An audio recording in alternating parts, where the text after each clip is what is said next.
scary to be in the presence of God. He's God, and we're not. And you know what worries me nowadays? I think, and I don't want to speak for everybody, but just getting older and watching the world change and feeling my own attitudes and seeing that around us, it seems like as a culture, as a world, as a society, as a church, we're losing the fear of God. And we're losing that awesomeness of His presence.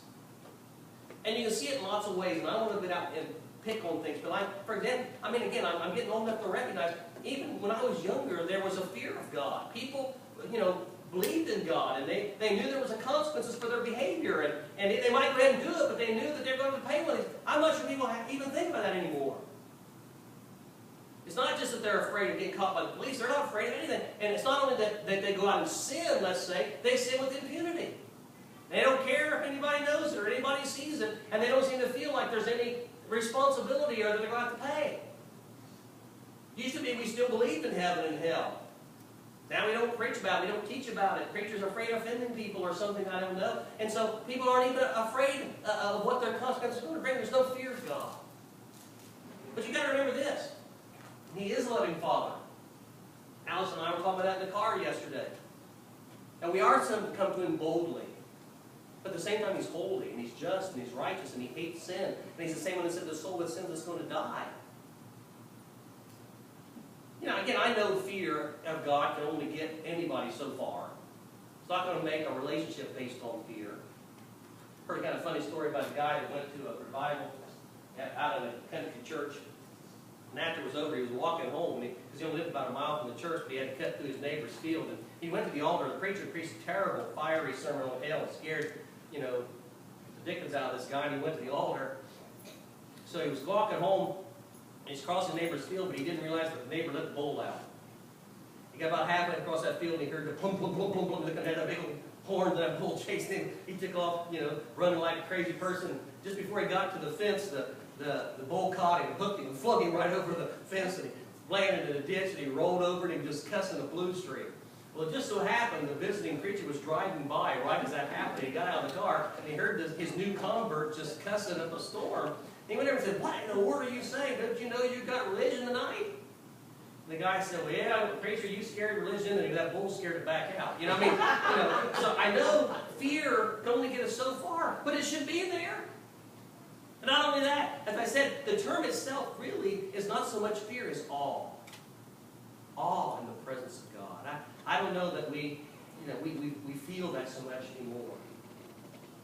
When we come into His presence in prayer, when we come into His presence in church, when we're coming into worship, do we recognize we're coming into the presence of the God of the universe? We can't take this lightly. This is not something that we can slough off. If we recognize that we're coming into His presence, we're going to be like Isaiah in Isaiah 6, where when he had his vision of God and he realized how holy God was, and the angels were singing, "Holy, holy, holy, Lord God Almighty," he says, "Woe is me. I'm a man of unclean lips. I can't come into the presence of God in my sins." And I think if we're really aware of what it means to come into the presence of God, we're going to realize we're going to have to clean up our act.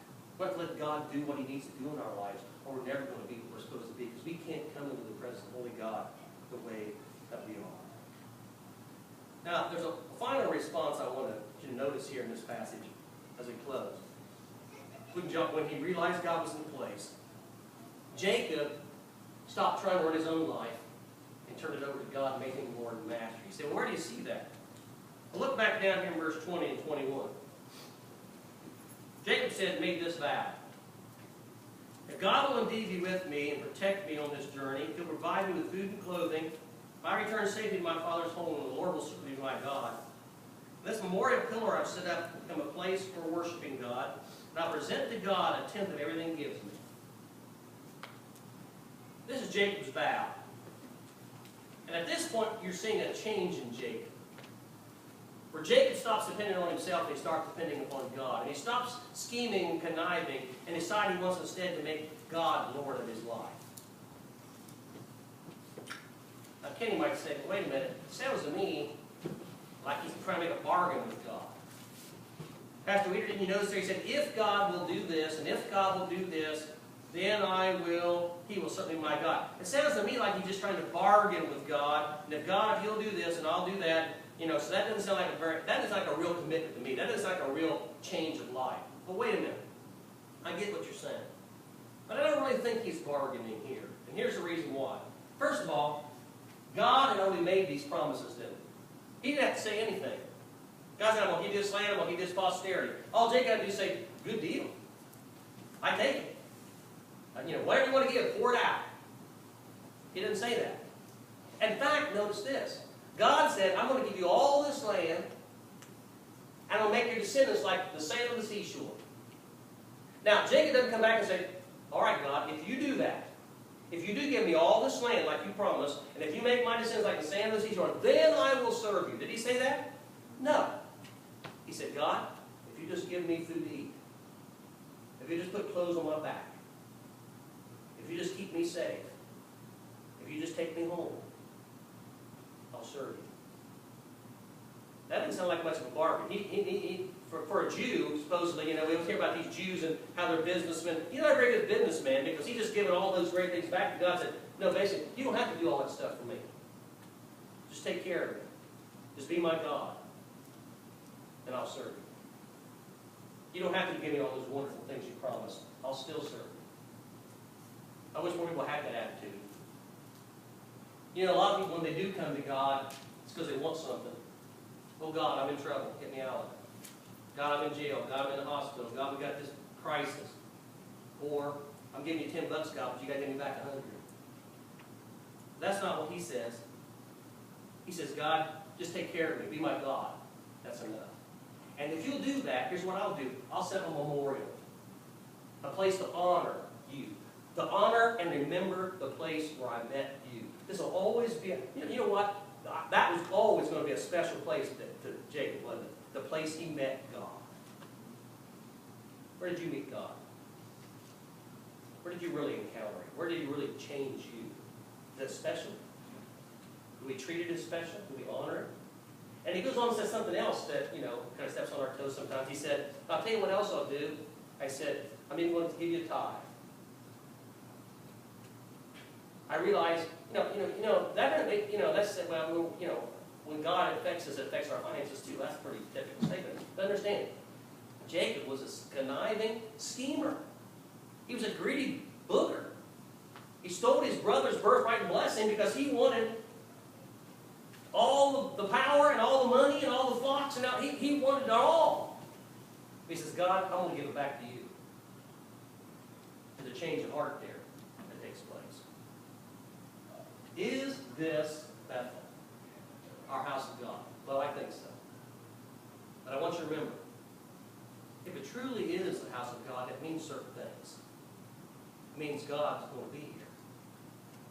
And if God's going to be here, then God's going to speak to us. And if God speaks to us, it's going to change us. Remember, you cannot go into His presence and come out unchanged. If God's going to be here, it means He's going to make promises. And He's going to keep them. And the blessings God gives us, we're not given just to keep and pour inside of ourselves, but to give out and help other people as well. And it means that we're going to fear Him. And He's going to be awesome when we come into His presence. And it means we're going to honor Him and honor His house and honor the places we meet Him. And it means it's going to affect every aspect of our lives. Our finances, our plans, our future, it all depends upon Him. Because now we're saying it's not about me anymore. It's about you. I trust, I believe, I hope that every one of us can say, yeah, even though this is not Bethel Church of the Nazarene, that'd been a fine name. It's just Church of the Nazarene King. But I trust for every one of us here, this is our Bethel. This is the house of God. This is the place we come to meet Him. And you can't meet Him and go away unchanged. Lord, we thank you for your word. We thank you for the change you made in Jacob's life and change the whole nation of Israel. And Lord, who knows what kind of change you can make in our lives, in the lives of these children that we're up here praying and reading the scriptures today, and who else you can change. May this always be the house of God to us, not just a building, not just a church, not just a place we attend, the house of God. In Jesus' name.